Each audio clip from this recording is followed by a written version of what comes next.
Alrighty, so news of the week episode on this Saturday evening. So the first news we're going to talk about is referees because as we know, as the beginning of the season is about to begin, and while everybody is excited about their upcoming season, and some teams might have some new hopes in terms of this upcoming season, one thing that is definitely still a huge concern heading into this season is what's going to happen with the referees in MLS because we've talked about before. It seems like Pro and the PRSA, the union, of course, haven't agreed with this collective bargain agreement. But the good news is it feels like they're getting close to being done. So, in fact, they actually have just announced that they have agreed on the basic framework of the CBA and that they're going to be vote in terms of completely ratify that CBA within 48 hours. And if they can ratify that CBA within that 48 hours and that vote goes through, then we're not going to have a referee work stoppage heading into the beginning of the season. And as much as I have slammed their role for the past couple of years, and as much as I've criticized in terms of referees by Pro and their performance for the last couple of seasons, I can't imagine how it's probably going to get even worse if they're not gonna be the referees in this upcoming season, and we're going to have replacement referee because if there's one thing I know about replacement referee, it's probably going to be in the NCAA level or even in the lower league. And believe me, I've watched a lot of lower league soccer in my life, and I can tell you, referees in the lower leagues are just as bad, if not worse, than what we see with how pro referee is. And I've also even mentioned how the NFL tried to do replacement referees back in 2013. Yeah, that didn't go so well whatsoever. And it not only it didn't go so well, it ends up to be an absolute disastrous class that looks like MLS is probably going to avoid that fate heading into this upcoming season. Now, that being said, moving on in the next news. So, Orlando City has officially announced that they have signed Muzi and Ricardo Maria to a new contract extension. So, these are the two names from the front office and really kind of the mastermind in terms of building the roster that Orlando City has had. And this is not a big surprise that both of these teams are getting contract extension because ever since they came to this team, they have completely changed the culture and completely changed what Orlando City is known for. I mean, before they came, Orlando City was the butt of jokes in MLS. They have never made it to the playoffs before they came, and just overnight with them bringing Oscar Pereira and finally started to be aggressive in terms of signing players and transforming the team to be a competitive team in the Eastern Conference. It's no surprise that they, of course, got a contract extension, and I would argue they're two of the more underrated names in terms of some of the best front office in terms of them doing the jobs and building the roster we've seen in the past couple of years in MLS. Now, the Chicago Fire. So they have announced that they have finally agreed to mutually terminate Jairo Torres' contract. In fact, it was announced that Jairo Torres is going to go back to Mexico and he's going to be joining FC Juarez in Liga MX. And this is definitely great news for the Chicago Fire. I mean, the Chicago Fire has done a lot of good things this offseason. You can even say that maybe they could be the offseason champion, which again, that might be an interesting way to say it because most off-season champion doesn't always means that it's going to be success on the field, but at least to add in to the tally of why they might consider to be the off-season champion and might have one of the best off-season we have seen a team done this off-season is the fact that they finally got rid of probably the worst contract right now in MLS. I mean, Jairo Torres not only is probably the worst DP right now in MLS, but it's going to go down as one of the worst designated player in the history of this league, and especially what he has contributed in the 2 years. No goal, no assist whatsoever in the 2 years, and yeah. Again, I think this adds to the long list of failures in terms of the Chicago Fire signing a proper DP and getting the best out of the DP. Though I would say this is kind of it in a next level of bad in terms of how Jairo Torres has occupied this spot, and that they've been wanting to get out of this contract for so long, and they're very happy the fact that they're able to do so. Notice they didn't mention the word buyout. They didn't use a buyout in this. They only mutually terminate this contract, but either way, I'm pretty sure Chicago fans are very happy that not only there's a DP spot that is open, but they finally did something that there was a possibility that this was not going to happen at least until next season, and that of course is buying out, or actually not buying out, but finally mutually terminate the worst DP contract that any team has given to a player last season. Now, moving on and talk about some signings. So, the San Jose Earthquakes, if there's one thing about the Quakes this offseason, is that they have been active in terms of the offseason, and whenever they're active in the offseason, it, tur- it turns out it's in a quick succession. Usually they make a bunch of signing in a quick succession of a way, and these last couple of days was no exception of it. Though some of these signings we kind of saw coming, obviously them signing Ahmad Pellegrino from Bordeaux. This has been a signing that's been long overdue. In fact, a lot of Quakes fans were actually concerned the fact that the Quakes Twitter keep teasing the fact that they made a new signing, and everybody thought that it's going to be Ahmad Pellegrino that's going to be signing for the team, but feels like with the past couple of signings, as I'll mention, wasn't actually him. There was a lot of Quakes fans, including myself, that was a little nervous that they didn't get that signing over the line. But the good news is they did get this signing over the line, and yeah, this obviously is the K-Cow replacement. And while I am aware that K-Cow is doing very well with Chivas, and I'm actually very happy to see him thrive with Chivas right now, this is an instant upgrade for the Quakes, especially the way that, as I mentioned, he's a guy that is known to score bangers, which is kind of what this team is known about last season. I mean, they must have led the league last season in terms of those long range effort, but also a guy that could really contribute to this attack. That all of a sudden, this front three of the Quakes, it starts to look scary. I mean, with the likes of Pellegrino, Ibobasi, and Espinoza, that is a very underrated front three. No, that being said, in terms of the next signing, they also signed goalkeeper, and I'm gonna try to attempt to pronounce this. I'm the worst in terms of pronouncing Polish name, but I think it's Mikola Bigenski. That's how you pronounce his name, from Wisła Krakow. Now, this is kind of interesting because, the Quakes, they've already loaded up their goalkeeping spot, and I thought they were done in terms of that. Well, looks like they proved me wrong. They decided to sign another goalkeeper, and you also wonder, does that mean Daniel is going to be sold off to somewhere else? And I mean, I get it. Yes, the Quakes would love to get some of these goalkeeper that can do well, and especially from what I heard about this guy, he could be a decent goalkeeper in MLS. But when you already have a proven goalkeeper like Danielle, there was really no reason for them to sell him. And even though I know he is approaching his 30s, I mean, goalkeeper, they have a longevity in their career. In fact, their 30s is usually when they're at their prime of their career. So yeah, it's kind of weird what they're going to do with Danielle, and especially of the rumors that they of course are going to be selling him off. And if they do sell him off, I mean, I guess they'll probably make a profit out of that. But still, I feel like they could have just at least kept him for another season. But with the way that they're really loading up the goalkeeping spot this offseason, it feels like maybe Daniel future with the Quakes might not be long, and that's kind of disappointing considering, as I said before, last year with his performance, that was the best I've seen a netminder for the Quakes have ever performed since probably David Bingham when he left the team back in 2016.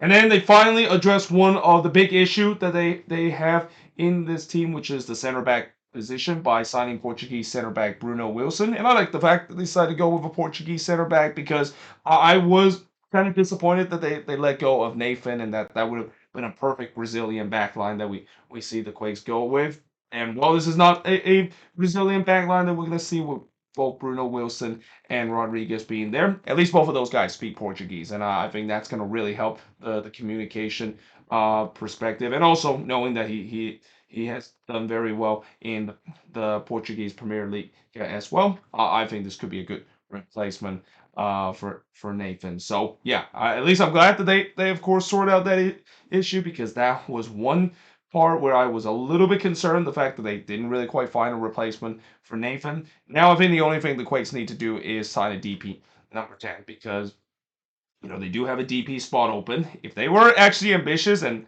that's saying something, because the Quakes are not known to be ambitious, and especially when you have an owner like John Fisher, yeah, this team is going to be forever cheap no matter what. But I will say that I would love to see this team to get a DP number 9, especially a difference maker that can really propel this team to the next level. I mean, it's not that I don't trust Nico Jaqueras. I mean, I think Nico Jaqueras could do well, and this is kind of his swim or sink kind of moment of him maybe getting regular minutes in that number 10 position heading into next season. But ideally, I would love to see a DP number 10, and ideally, I would love to see a playmaker similar to the likes of Reynoso, Cucho Hernandez, and all those good number 10 can really propel this team to the next level. Now, the Colorado Rapids, they have announced that they have transferred Brian Galvan to Atletico Banfield, and it's kind of unfortunate that Brian Galvan, in doing his time with the Rapids, didn't really live up to the expectation, or at least near the end of it. I think in the beginning, he definitely lived up to his expectation, but then injuries, of course, caused problems for him, and he was really never the same player when he came to the Rapids, so they decided to move on from him to kind of clear up some of the cap space. And the same goes, I would say, about NYCFC loaning Thiago Andrade to Shenzhen Pin City FC. Thiago Andrade, another player that, when he came to NYCFC, he was a very dynamic player. And I thought he was going to be a guy that is part of that young crop of South American player that did really well with this NYCFC team and eventually going to sold off for a big amount of money. Obviously, it didn't happen. His development really stalled out, and now we'll see whether or not if he can rediscover that. Albeit, it's kind of interesting that he decided to go to China because, and I don't know if this team is even in the Chinese Super League. And if there's one thing I know about the Chinese Super League is that, yeah, it has really fallen off the map compared to what we saw a couple of years ago. Like the Chinese Super League a couple of years ago is what we see with the Saudi Pro League. With it just feels like all the big name European players, or even guys that are kind of near the twilight of their career, decide to go to the Chinese Super League. But obviously, ever since they put a heavy restriction in terms of that, and not to mention the China financial market is not very good after the pandemic happened, because obviously the thing that caused the pandemic originated from China. So yeah, again, it's interesting they decided to go to China, but we'll see whether if he does well, and if he does get back to this NYCFC team, whether if he get another opportunity. I mean, he's kind of a forgotten man in terms of a guy that once was a very talented player and had a lot of upside, but has really stalled in the last couple of seasons. Now, moving on in terms of the next news, and now let's finally talk about the Duncan McGuire transfer saga. And this is really the last time I'm going to talk about this, because I think we can all know that this Duncan McGuire transfer saga is probably one of the wildest transfer saga that we have seen before in MLS, and that unfortunately did kind of had a sad ending with the way that it's pretty much now official that Duncan McGuire is not going to go to Blackburn Rovers. And even though they did the appeal to get the paperwork done, didn't looks like the EFL denied the request, and now he's going to be going back to Orlando City. Now, if you thought that this transfer saga isn't crazy enough, well, Tom Bogert decided that he's going to throw some more crazy facts about this whole Duncan McGuire transfer saga. So he basically mentioned that there was actually one MLS team that was reported to get GAM from discovery rights of Duncan McGuire transfer. So again, one of the most wackiest rule and one of the most dumbest and outdated rule in MLS is the discovery rights rule. I mean, it just feels like this is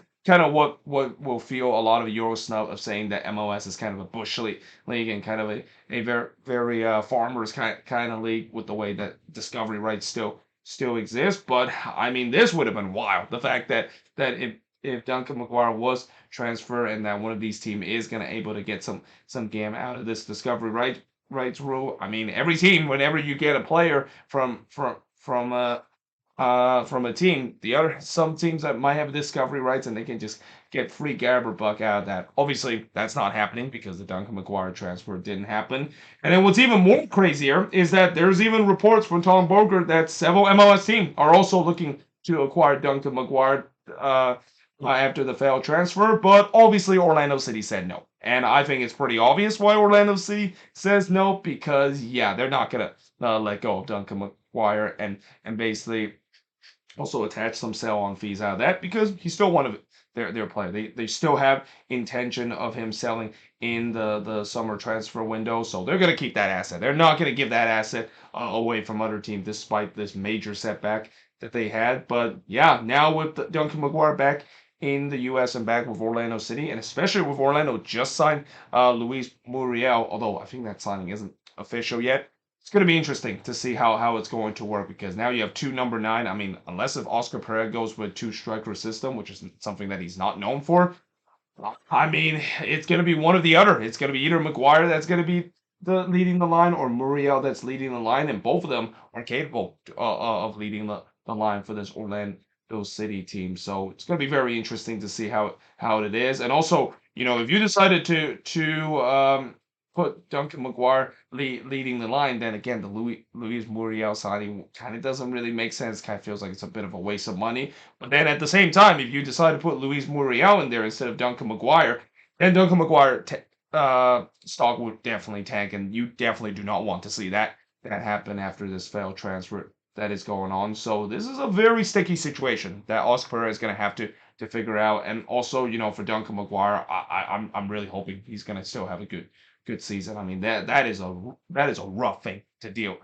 with as a professional footballer, and that I would also say that what makes it even worse is that happened right on the day of his birthday. Like that is probably the worst birthday gift you can imagine. That yeah, your dream move of going to Europe and playing for Blackburn Rovers, yeah, it didn't work out because the club that decided to sign you screwed up on their paperwork, forgot to press submit instead of pressing save, and yeah, now that transfer of course didn't go through. And again, just absolutely wild in terms of the transfer.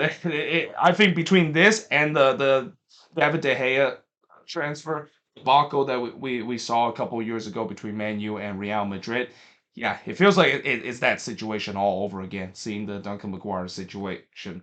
Now there is a rumor suggesting that Boca Junior is making progress in terms of signing FC Cincinnati wingback Alvaro Barreal. Now this is despite the fact that Alvaro Barreal is still active in terms of the preseason for FC Cincinnati. So yeah, this is kind of interesting to see whether if they are going to let go of him and whether if the price is right, they're going to do so. Either way, I think Barrial could be gone. Probably no later than next season. There could be a high possibility he would be gone in the summer, and especially with the way that he's probably not happy. The fact that he kind of put himself in a bit of a holdout, and yet there was no offer that was being made. That now he's being forced to be back on team. Again, when you have a player, you basically want to make a move to somewhere else, especially to Europe. You would hope that move, of course, would worked out, and unfortunately for Barrial, it hasn't. And now it feels like Boca Junior is looking to try to get him, and that's a very tempting offer for Alvaro Barrial. I mean, Boca Junior, one of the most famous club in Argentina, and I'm pretty sure Barrial would love to represent them, but we'll see whether or not if the price is right, and if the price is there it is right, then I won't be surprised Cincinnati decide to move on from him. Now, speaking of Argentina, so Inter Miami, they're looking to buy another Argentine because, ever since they have Messi, they got to bring all the Argentine into this team. And now it seems like they're looking to buy Argentine under 23 midfielder Federico Rendon. Now, what's interesting is that they said that this is going to be an $8 million transfer fee, which, for some people that have already hated Inter Miami in terms of them asking them how in the world are they still able to sign these big name players even though they're completely maxed out on their DP chart and they're pretty much slam around the cap. I think the only reason why they still have a chance to sign a player like this is that they do have a U22 initiative spot open and a young DP spot open, and especially with the way that Facundo Farias, I think the league gave Inter Miami a little bit flexibility of them decide to open that spot since Farias is ending in the season-ending injury list. That's the reason why Inter Miami can still look to get a player like that. Now, obviously, that's not going to be make everybody be happy about that, but still, we'll see if this deal does made, and if this deal is clearly made because they need a season long-term fix in terms of missing Facundo Farias. I mean, that injury, just a devastating injury, not only for Inter Miami, but also for Farias himself. I thought that last season he really played well when he joined this team, and I thought this year was going to be a breakout season, and it immediately turns into a nightmare with him suffering a torn ACL in the first game of this World Tour they're just about to finish heading into this weekend against New Old Boys. But yeah, we'll see whether this signing will, of course, would happen. And there's also no guarantee the fact that he's going to be just as good as Facundo Farias. And also, once Facundo Farias does return, that's going to be interesting to see that if they do get guys like Federico Rendon, they're probably going to have to move on from one of those guys. They can't simply just keep both of those guys and keep complying with the roster route that MLS currently sets for every single team. Now, the Houston Dynamo, they are report to trade for NYCFC for Gabe Segal. So this is obviously the Corey Bear replacement. And I do like this move considering, Gabe Segal, I don't think he's getting enough minutes during his time with NYCFC. And when he does get minutes, I really like this kid. And that him going to the Houston Dynamo will be perfect too. It could be a perfect replacement for Corey Bear. But we'll see whether or not if this move is going to complete, and also what the amount is going to be. I mean, they're going to have to trade some gam in order to get him, and knowing the fact that the forward market is definitely an expensive market in MLS right now. Yeah, don't be surprised. It could be at least 300 or 400,000 that the Dynamo will have to give to NYCFC in order to acquire Gabe Segal. And then Charlotte FC, they actually noted that they actually had two trialists that was playing in their preseason matchup, and these two trialists are very familiar names. One of them is Junior Urso.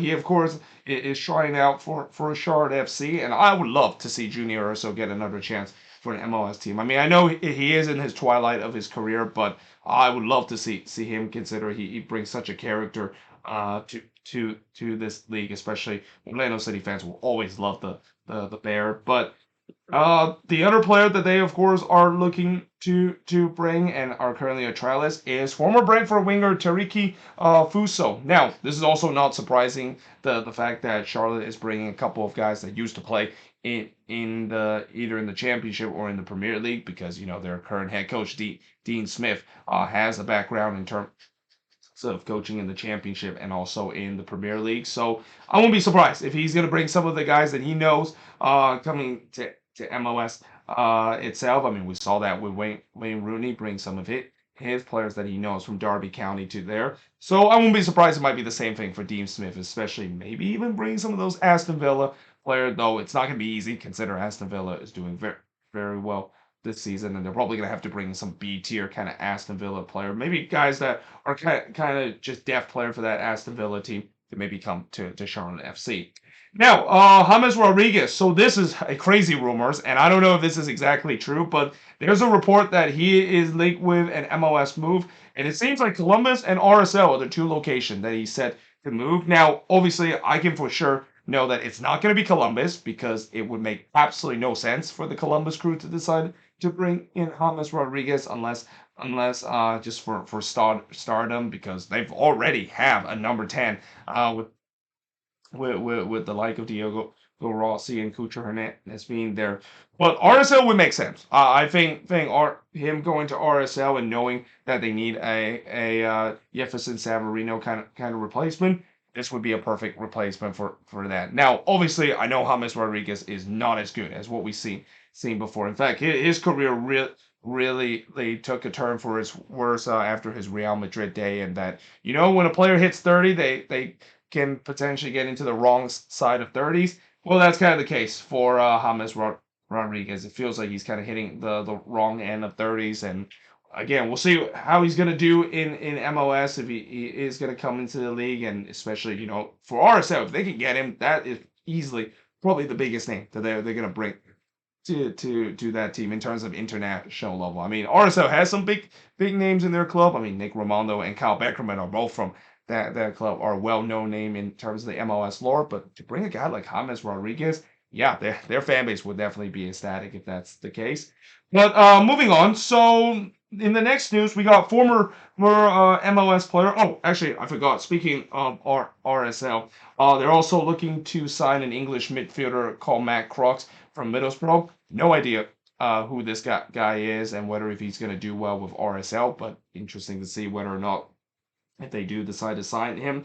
But now moving on in terms of talk about stuff that's not related to transfer rumors and signings, and also player moving on to other team. So unfortunately, former MLS player Darwin Sarin has been arrested for sexual assault charges in El Salvador, and yeah, that is not a good thing to do, especially in El Salvador because of the whole police reform that is going on down there. But also, I think this is not a big surprise because Darwin Sarin, he's been a very controversial player in MLS, and I guarantee he's also right now the most hated player in Inter Miami right now, or maybe even the most hated player right now in world soccer. If you ask any Lionel Messi fans, and the way they he injured one of their star player in Facundo Farias, albeit kind of indirectly, I would say. But still, Darwin Saran has always had that rough kind of added rough kind of attitude in the league. He's not afraid to shy away to make some rough challenges, and then of course I will never forget that when he was with the Quakes, he decided to try to bite a player, and that was kind of the last straw for any Quakes fan that show any sympathy toward Darwin Sarin, and it was almost like good riddance when they decided to get rid of him to the Houston Dynamo. And that again, it's sad to see that a player that always kind of live his playing style on the edge is now getting arrested for sexual assault charges, and that we'll see whether or not if those charges are indeed true. Though again, because this happened in El Salvador and because they're going through a really big police reform down there, and also fair trial, doesn't seem like it's kind of a thing. Yeah, Darwin Sarin is definitely in serious trouble.